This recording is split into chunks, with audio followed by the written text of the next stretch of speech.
The sunshine and beaches of South Florida attract many types of people. Aspiring young models gravitate here with the hopes of being discovered. Beginning in February 1984, the dreams of stardom darkened into nightmares when several young women disappeared. It was the beginning of a string of brutal and terrifying murders that spread out across the country.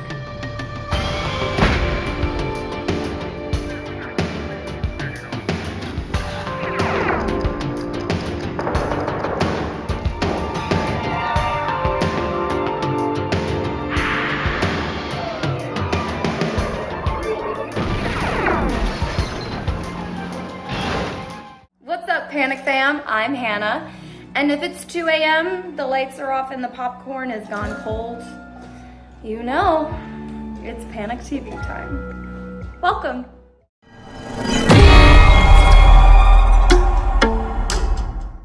If you survived this, and this, congratulations, all right? Congratulations, but your luck runs out here.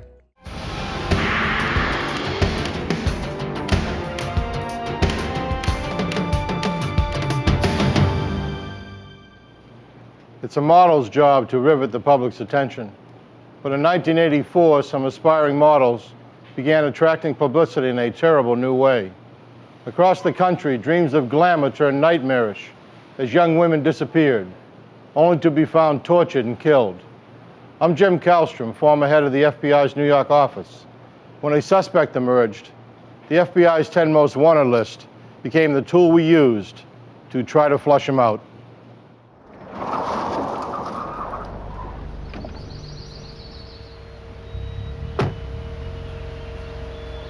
The promising life of Bethe Kenyon came to a violent end on March 5th, 1984.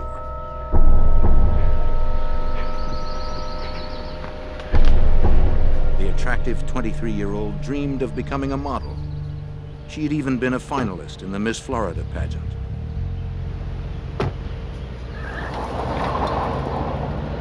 But all her hopes were cut short this Monday afternoon.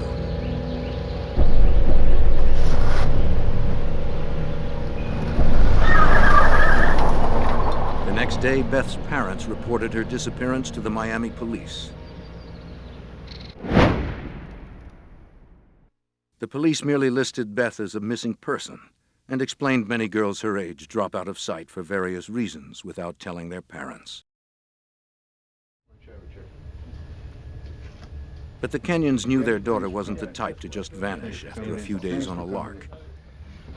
They hired private detective Ken Whitaker and his son Ken Jr. to investigate. She's been missing. The Kenyons told the Whitakers that Bethe worked as a teacher of emotionally disturbed children. She has a regular routine that she comes home. She was responsible and enjoyed a close relationship with her family. Strange there. This is, as you can see, where she had a 6 o'clock appointment. That she Fearing did not something show had up. happened to Bethe, the Kenyons had searched their daughter's apartment in North Dade County for anything that might help them find her. But all they found was an address book and a picture album. Picture of Bethe, and this is Bethe over here, and this is a boyfriend, somebody she went out with. This is just showing me a picture. Armed with little more than a few snapshots of Bethe and her friends, the investigators went to work.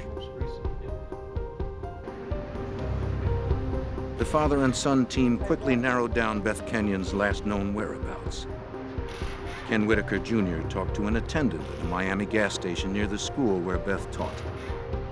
Ken showed the attendant several photographs. He clearly remembered Bethe, but he also recognized someone else in the photos, a man that accompanied Bethe the afternoon she disappeared. His name was Christopher Wilder. On March 11th, 6 days after Bethe's disappearance, the investigators contacted Wilder by phone. He denied knowing where Bethe was, but invited the Whitakers to his house to speak more about her. But when Wilder didn't answer his door, the suspicious investigators decided to look around. They had learned he was a successful building contractor and a self-proclaimed fashion photographer. The Kenyans had told the father and son team that Wilder had proposed to their daughter, but that she had turned him down, leaving him upset and angry. Rifling through the garbage, the Whitakers found a photograph. Chris Wilder. On the surface, it appeared an innocent picture, but to trained eyes, it meant more. The investigators soon learned that Christopher Wilder had driven a car in the Miami Grand Prix. On February 26, 1984, he finished 17th and won $400. That race day was also the last time that anyone saw Rosario Gonzalez. The 20-year-old worked for a marketing firm distributing free aspirin samples at the Grand Prix. The Miami news still buzzed with the mysterious disappearance of Gonzalez. She had vanished just 5 days before Beth Kenyon. The investigators discovered that Wilder knew Gonzalez. She had modeled for him in amateur photo shoots. It was a critical connection. The two missing women, Beth Kenyon and Rosario Gonzalez, were linked through Christopher Wilder. With this information, Mr. and Mrs. Kenyon sought the help of the FBI. Special Agent John Hanlon of the FBI's Violent Crimes Unit in Miami remembers the meeting. On the 12th of March, the Kenyons came to the FBI seeking more active involvement of the FBI. Of course, we didn't have any jurisdiction at the time. There was no evidence of an abduction. In an attempt to put pressure on Wilder, the Kenyons' private investigators leaked their findings to the Miami Herald. The story was published on March 16, 1984.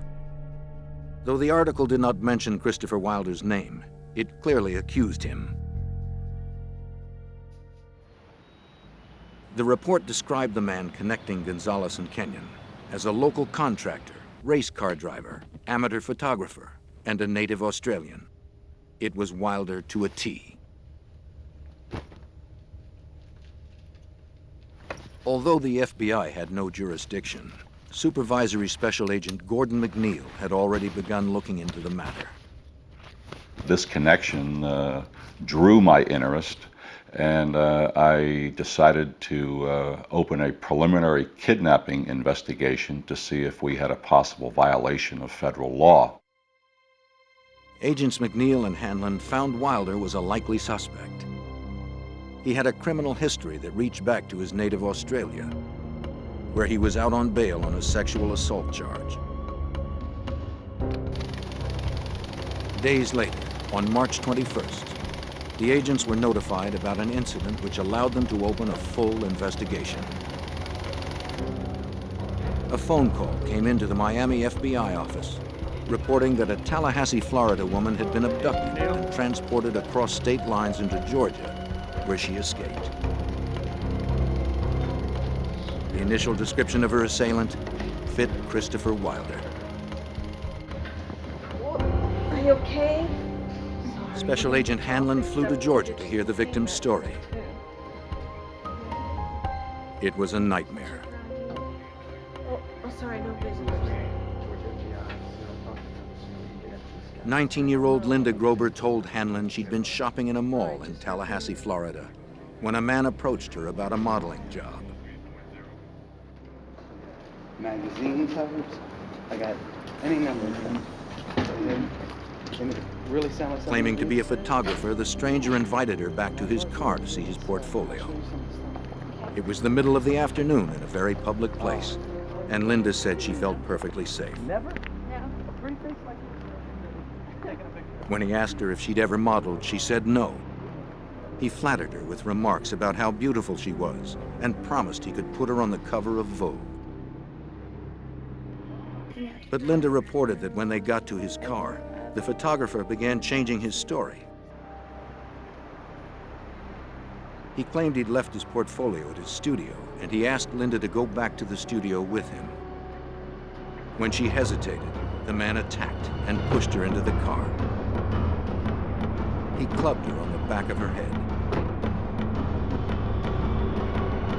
everything just went black.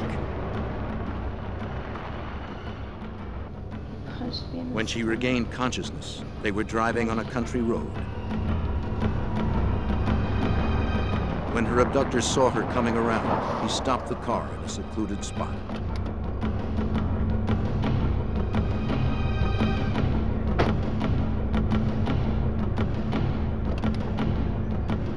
He dragged Linda from the car, telling her that if she tried to escape, he would kill her.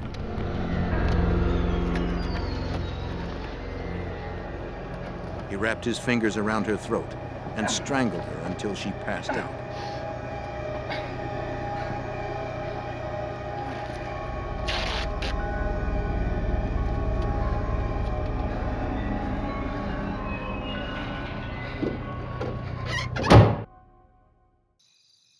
The next time she woke up, she was wrapped in a sleeping bag, lying on a bed in a cheap motel room.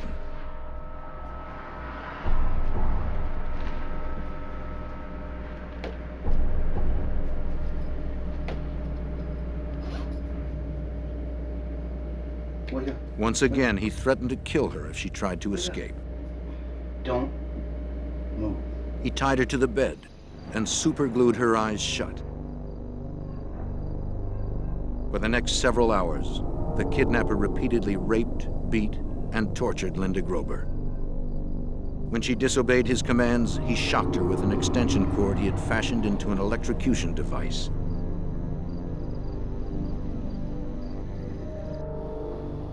The abuse was so severe, Linda realized she would be dead before someone found her.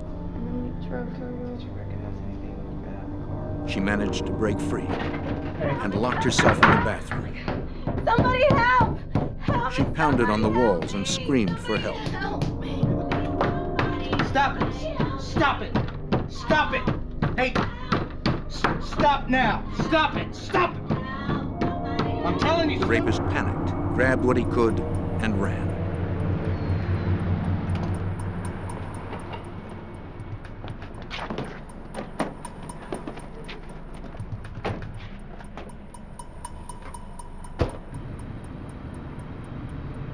Agent Hanlon showed Grober a series of photos and asked if she could identify her assailant.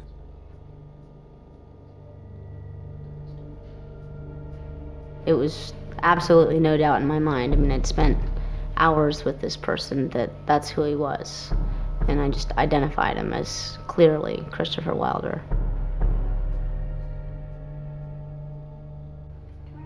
Now 35, a PhD candidate and a single mom, Linda Grober's fierce determination saved her life. It also made her a strong witness, ready to risk everything for her abuser's arrest.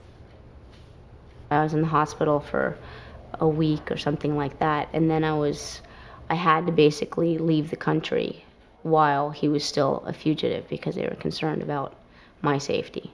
They were concerned about my family's safety. As heinous as Grober's ordeal was, it had the value of catapulting the investigation into a federal case. Because she had been abducted across a state line, the FBI now had full jurisdiction. Christopher Wilder was now wanted for the kidnapping and rape of Linda Grober. And he remained the prime suspect in the disappearance of Rosario Gonzalez and Beth Kenyon.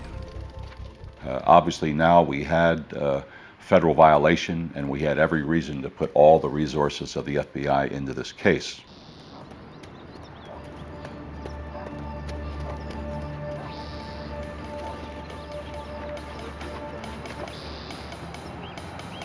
Not knowing exactly where to find Wilder, a team of agents descended upon his house in full force. Kicking in the door, they poured in, ready to arrest the suspect. Clear! Clear!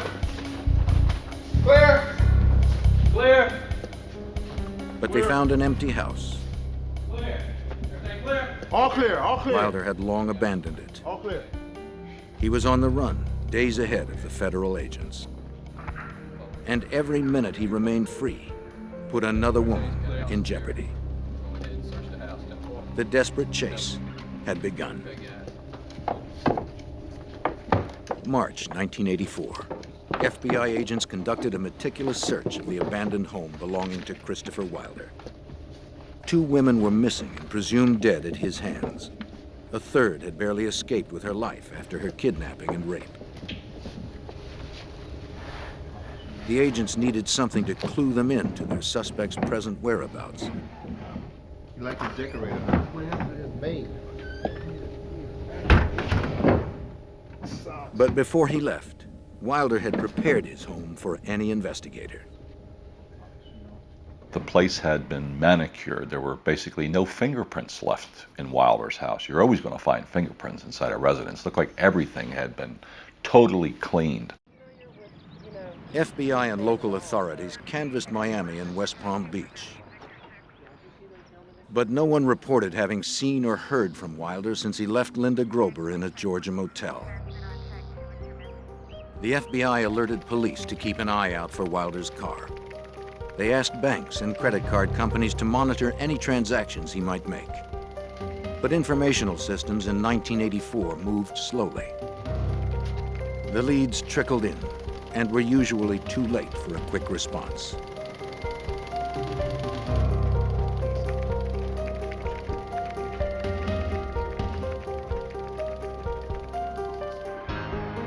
On March 21, 1984, a sharp-eyed utility repairman in Central Florida noticed something unusual in a shallow creek.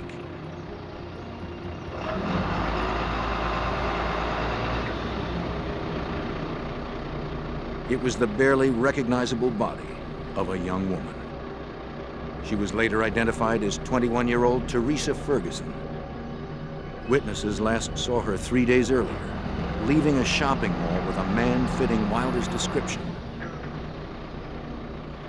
The autopsy showed she'd been beaten with a tire iron and strangled to death. The victim's profile and the savagery of the crime suggested Wilder. But nothing directly tied him to it. If it was the Australian contractor, the FBI agents knew they had a serial killer on the loose. One that had to be stopped before he murdered again.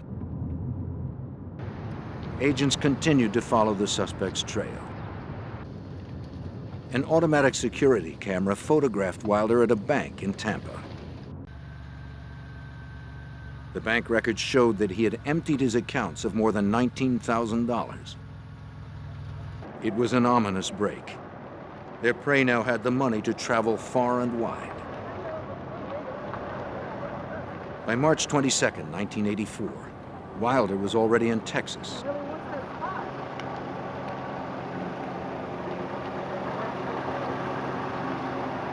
Witnesses saw him approach 23-year-old Terry Walden in the parking lot of Lamar University in Beaumont, Texas. Walden was a wife, mother of 2, and a nursing student. Yes, I'm a photographer. My job is to make... Wilder asked her if she'd like to do some modeling. Make a lot of extra money. You sure you don't want to keep the card and think about it?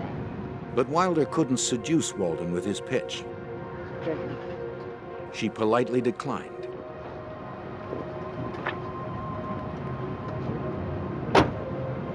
She had no way of knowing that she would soon see him again.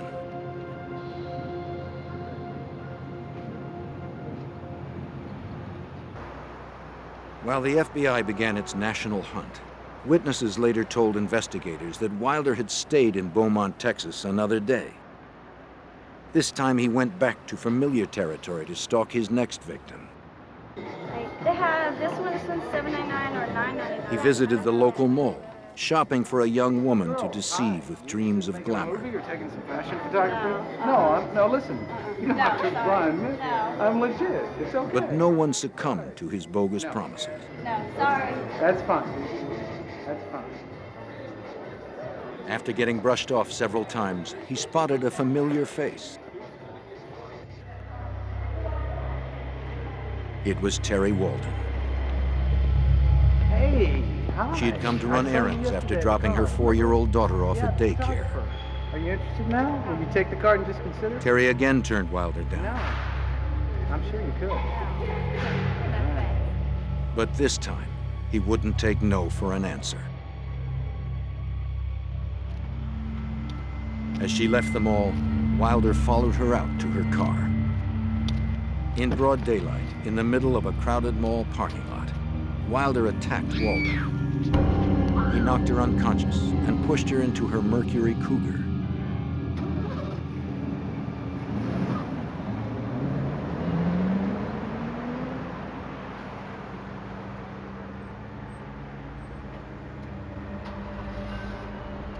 He grabbed his bags and drove off in the victim's car. Walden's husband reported her missing later that afternoon when she failed to pick up her daughter at daycare. But by then, it was too late.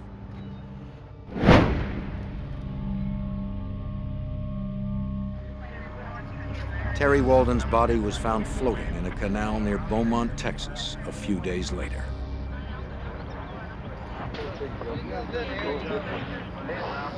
The police recovered Wilder's Chrysler a few miles away. Some fiber and some here and here. Just get a couple pictures of this, Jim, before we take the stuff out. An FBI forensic search of the car uncovered hair and fibers matching Teresa Ferguson, the young woman discovered by the repairman 5 days before.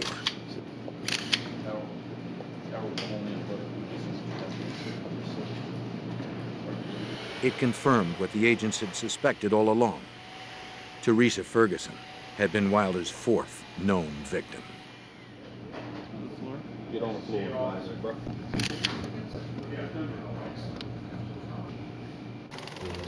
McNeil and Hanlon estimated that the killer was still at least 2 days ahead of them. Out of the Miami office, they broadcast a national all-points bulletin for Terry Walden's stolen car. Every state police agency along the way, every state trooper who was out on that highway knew the car we were looking for. And unfortunately, it's amazing sometimes you say, okay, well, he's in a purple car. We say, how many purple cars are out there? Well, it's amazing how many purple cars are out there when you're looking for purple cars. And that was the problem. We never knew at the time what license plate he was using on that particular vehicle. FBI teletypes clattered endlessly. Every field office in the country received page after page describing Wilder's physical appearance, his victim profiles, where he had last been identified, and where he was thought to be heading. The technology of 1984, however, could not keep up with the pace of his flight.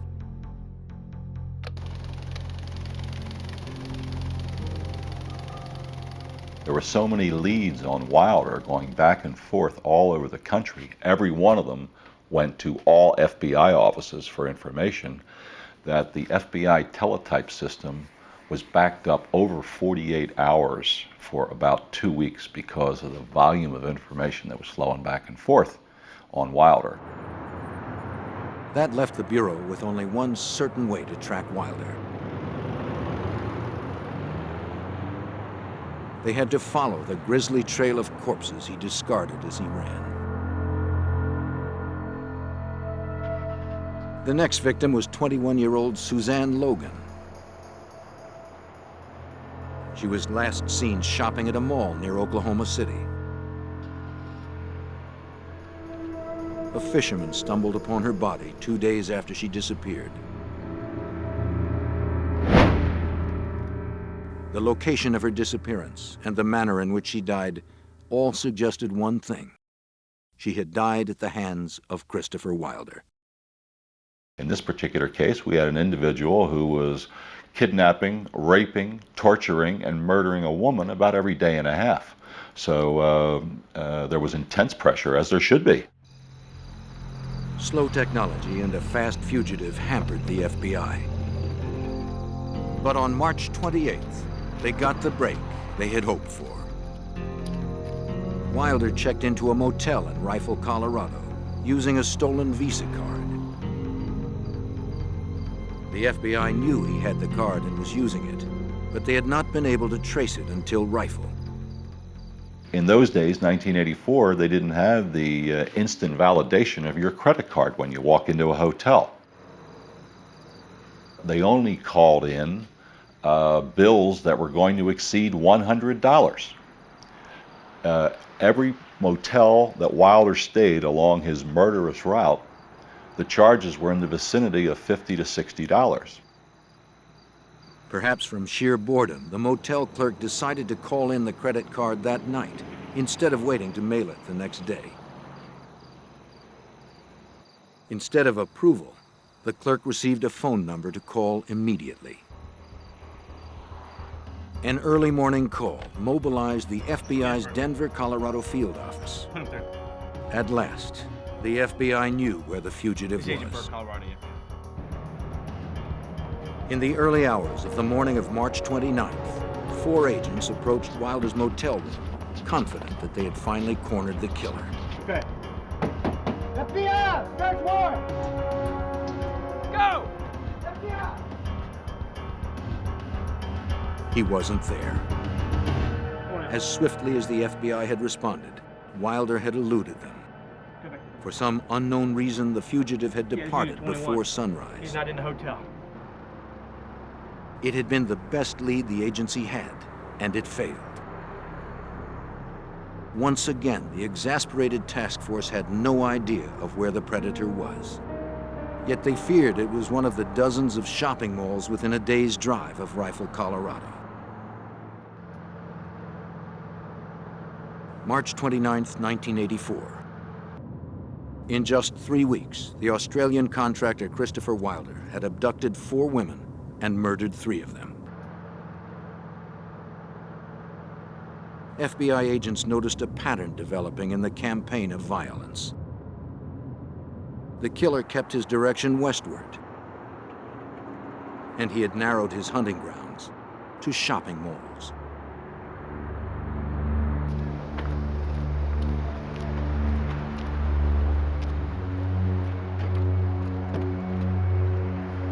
"18-year-old Cheryl Bonaventura was last seen at the Mesa Shopping Mall in Grand Junction, Colorado.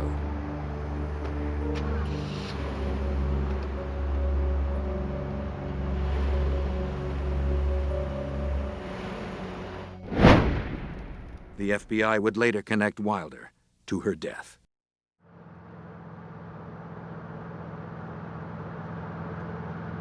You had a man that you knew was on the prowl. You had a man who you knew as each day goes by that some poor soul in deathly fear of her life was dying in an extremely extremely painful way. To get the word out, the FBI cast a wide net. Across the country, agents notified security officers and mall managers about the danger, telling them to be on the lookout for the Australian. Investigators supplied malls with photos and flyers that were posted to alert shoppers. Despite the FBI warnings, a teen magazine held a cover girl competition at the Meadows Mall in Las Vegas.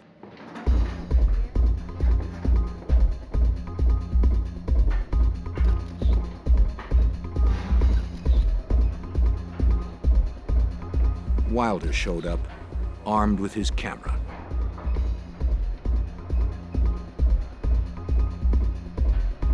He chatted with several of the teens during the event, but eventually zeroed in on Michelle Korfman.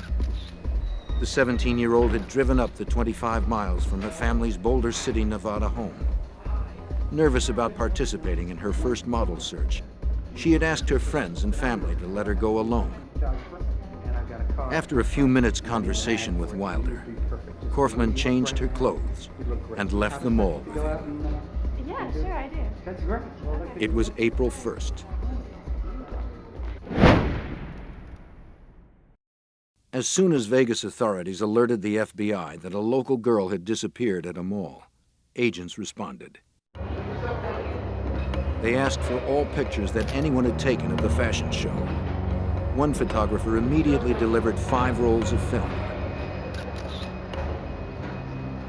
And when they printed those photographs, there was the Korfman girl on stage in a modeling type pose and who's directly beyond her, about 20 feet away, looking at her with what I call the look of a homicidal maniac, none other than Christopher Wilder. Ugh, I swear my neighbors think I'm probably getting murdered right now.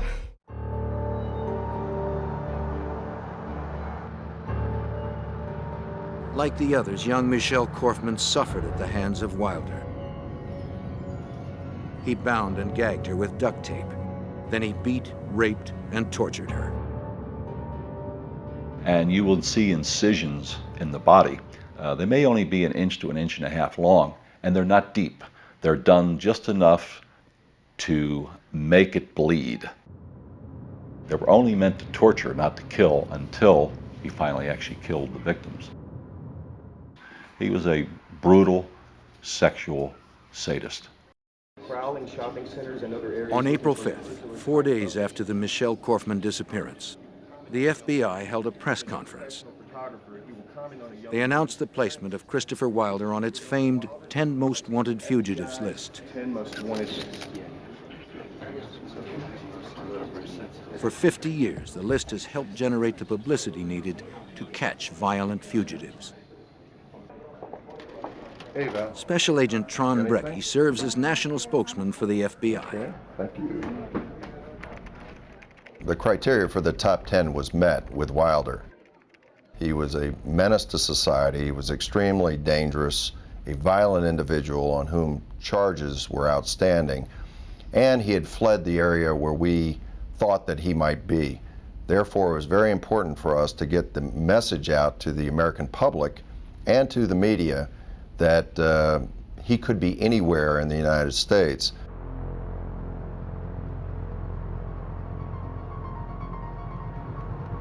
But Wilder's addition to the 10 Most Wanted Fugitives list came a day too late for Tina Marie Rosico. In Lomita, California, on the day before the press conference, the 16-year-old visited the Del Amo Fashion Center Mall to apply for a summer job. What a beautiful face you have. The high school student wanted the work to save for a car. She met Christopher Wilder when he said that she was perfect for a modeling gig he had to shoot. And actually, you're so perfect that I could give you $100 right here. He gave her $100 cash and promised much more to come. If you're right, and I know you are, I can tell you are. Do you have a few minutes to just go out and look at clothes and shop? Take some pictures in front of you. I say to myself, this girl is perfect.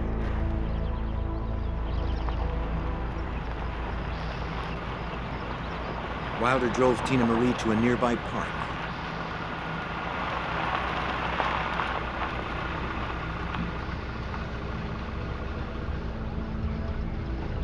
At first, everything progressed as if it were a legitimate job. He said the scenic location had perfect light for the camera. This canopy right here, I think, is really lovely. Right? As the shoot began, an eager Tina Marie worked to please her photographer. Yeah, just look sort of. When Wilder told her to smile, she did. When he told her to tilt her head, she did. And then it all turned wrong. Now, get in the car, all right? He pointed a .357 Magnum at her face and told her to get in the car. Quickly, quickly. The terrified teen had no choice but to obey.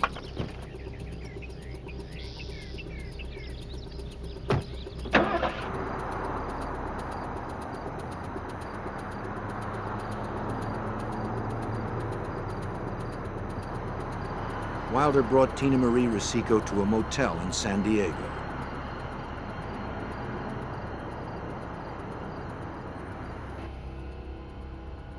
There, like all the others, he beat his teenage victim, tied her to the bed, and raped her repeatedly.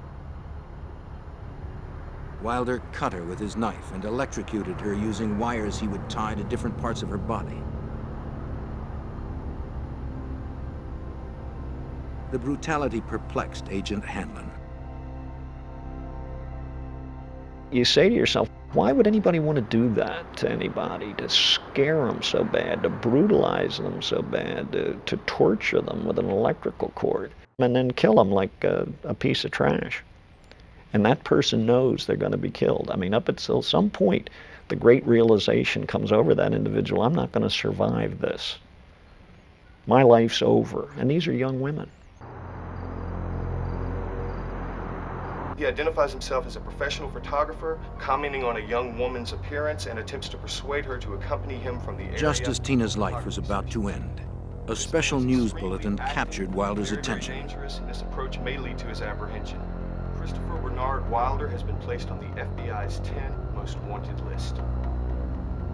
As you know, It was the FBI press conference. Wilder watched in horror as his picture was plastered on television sets across the nation. The federal agents proclaimed him the most wanted fugitive in America. They held him responsible for the disappearances of 6 young women. They didn't know about the 7th victim in the hotel room with him. We want to get the information out as quickly as possible. We gotta move, come on. Wilder panicked. He grabbed Tina Marie and hit the road. Come on, we gotta move.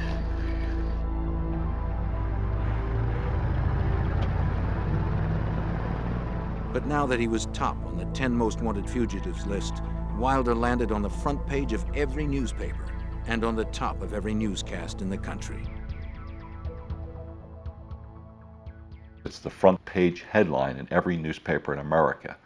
Every news show, every radio show is talking about Christopher Wilder and showing his picture and saying his name, Christopher Wilder. The FBI hoped that by plastering Wilder's face across TV screens and newspapers, someone, somewhere, would spot him. It was the best chance agents had to stop Wilder before he destroyed another life. In the spring of 1984, the FBI conducted the largest manhunt in history for the rapist and murderer, Christopher Wilder. They knew of at least 6 victims. They suspected there were many more. Wilder had squeezed through the FBI net in Nevada as he headed back east. With him was a 16-year-old hostage named Tina Marie 𝐓𝐴. On April 10, 1984, outside a shopping mall in Gary, Indiana, Christopher Wilder told 𝐓𝐴 that he would let her go on one condition. She had to help him catch his next victim. For 6 days, the adolescent had been raped, beaten, and terrorized. She was ready to do whatever he asked. Wilder noticed 𝙭Wilt ducking into several shops. He figured she was job hunting in the mall.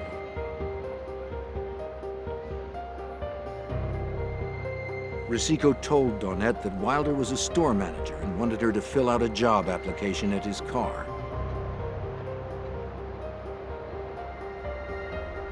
When they reached his car, Wilder drew his pistol and forced 𝙭to get in. Sweetheart, why don't you just come with us? Come on, get the car. Get in. Go around. He sped off with the 2 girls. Witnesses saw them leave. A young woman, very attractive, as were all of Wilder's victims, had been taken from was seen leaving with an individual who they believed to be Christopher Wilder from a mall in the Indianapolis area. And so when that information came to us, we felt that, okay, now we know he's headed back east. The Bureau directed every agent east of the Mississippi to work on the case. Despite his promise, Wilder refused to release Tina Marie. Instead, he forced 𝐓𝐴 to watch while he tortured and raped 𝙭in front of her. The nightmare continued for 2 days. On the morning of April 12, 1984, Tina Marie heard a familiar voice on the morning news. Any kind of energy, and just put Tina come home alive safely. You know, we're all rooting for you. The word that we've got on national television, Tina Marie's mother begged the kidnapper not to hurt her daughter. Your daughter, and that there is every indication that your daughter is still alive. And Wilder flew into another panic. He packed up his hostages and left. Get her dressed and you get dressed. Now. Wilder complained that it was only a matter of time before the FBI caught up with him. He stopped the car in a wooded area near Penn Yan, New York.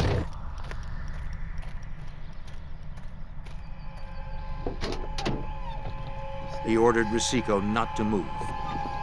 𝙁𝙁 was drugged with sleeping pills, yet he forced her to march into the forest.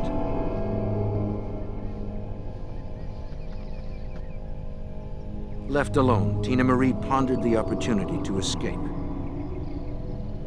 But the horror of the last 9 days had broken her mentally. She stayed put.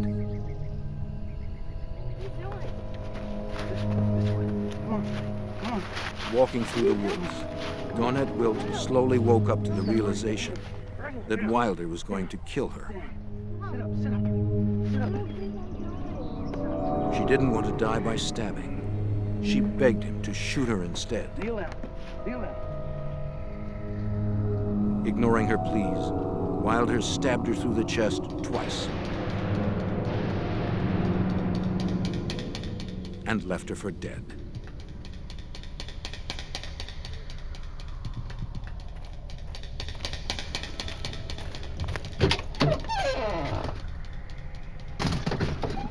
Okay, here we go.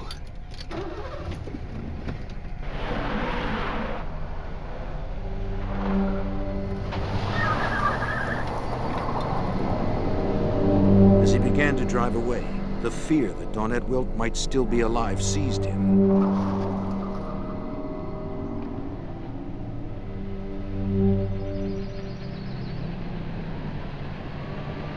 He returned to the scene to properly dispose of 𝙁𝙁.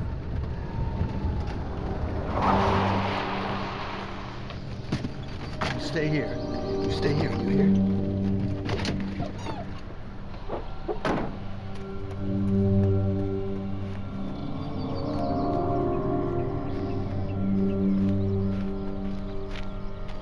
When he got there, he could scarcely believe what he saw. She was gone. Incredibly, 𝙁𝙁 had survived. Stabbed twice, bleeding profusely, drugged and beaten, she had managed to pull herself up and escape to a road where a passing motorist rescued her. Thanks to 𝐓𝐡𝐞's testimony, the FBI now pinned Wilder in the Northeast, still driving the Mercury Cougar he had stolen from Terry Walden. But for how long? After he went back and found out that she was no longer there, he realized obviously that he had to do something with this vehicle. He needed a new vehicle. And he got into western New York State. Once again, he headed for the nearest mall.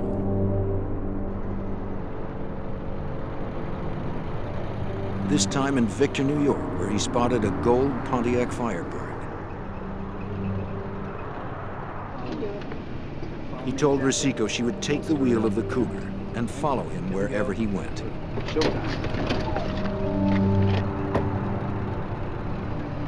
He carjacked 33-year-old Bethe Dodge. At gunpoint, Wilder forced her into the back seat of her Firebird. The emotionally shattered Tina Marie did as she was ordered.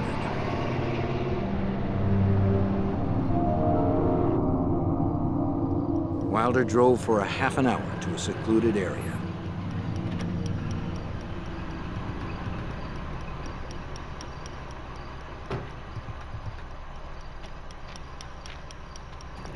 Come on, get out. Come on, just get out. Just get out. Just get out.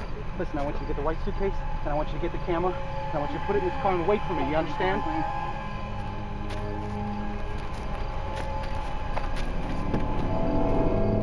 If you could slap one character for their dumb decisions, who would it be? Huh? Go on. Vent in the comments. I can't wait to read. He forced Bethe Dodge into the woods.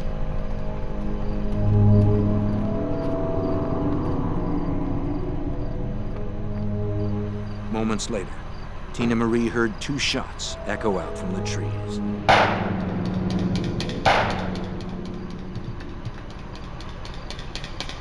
There had been no rape, no torture this time. Wilder had simply killed Dodge for her car. But he had a different fate in mind for Tina Marie. In all the hell he had put her through, Wilder had bonded with Tina Marie. He told her he didn't want her to be around when the end came.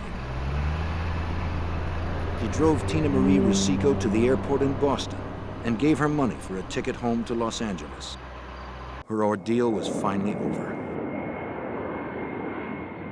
Once safely home, Tina Marie would fill in details for agents about Wilder's murderous rampage.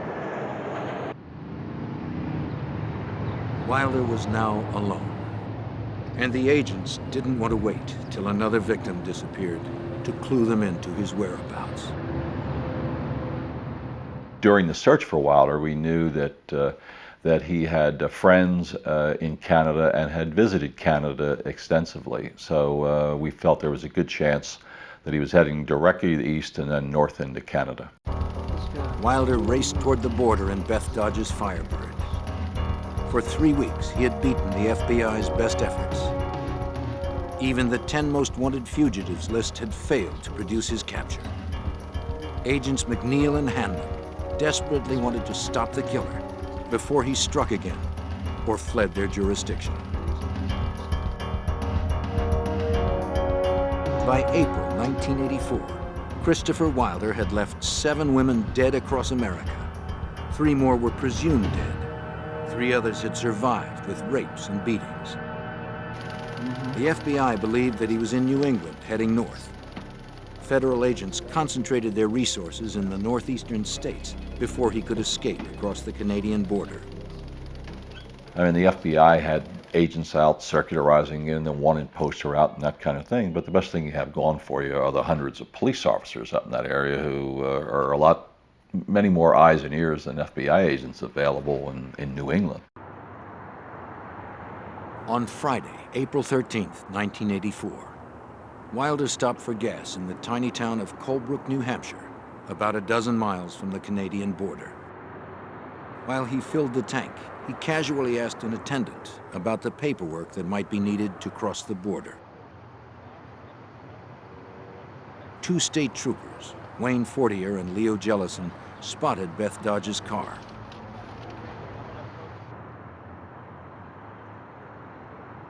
They, like almost every police department in the country, had been told to be on the lookout for the Firebird and for a man of Wilder's description. Jellison asked Wilder if he could speak with him. Please, get out of the car! Wilder leaped into the Firebird and grabbed his .357 Magnum. In the struggle, the weapon went off. Officer Jellison was shot in the chest. He would live. But Christopher Wilder would not. The bullet that wounded Officer Jellison first passed through Wilder. It pierced his heart, killing him instantly. Wilder's cross-country reign of terror ended with a 10th death. His own. Authorities ultimately recovered the mutilated bodies of Cheryl Bonaventura and Michelle Korfman in the months afterwards. But the 2 missing women that started the investigation, Rosario Gonzalez and Beth Kenyon, were never found. Mr. and Mrs. Kenyon went to their graves without knowing the fate of their daughter. Other victims and their loved ones have struggled to restore their shattered lives. Linda Grober has also learned a chilling lesson. I think an important point to make is that these people are not always demons, and they don't always have tattoos, they don't always have long hair. They're often extremely eloquent, and they're disguised, and they can fit easily into your father's living room after dinner sipping a wine or a brandy. The terrifying truth is that Christopher Wilder was not unique. He made the most wanted fugitives list, but there are dozens of killers like him each year that never reach national attention. They trawl our shopping centers, our schools, and our churches, searching for victims. Vivid dreams of easy fame and fortune can quickly darken. Only through public awareness, tireless vigilance, and the resourcefulness of the FBI can we hope to keep these predators at bay. Be honest. Did you watch the last scene through your fingers? Comment yes or no.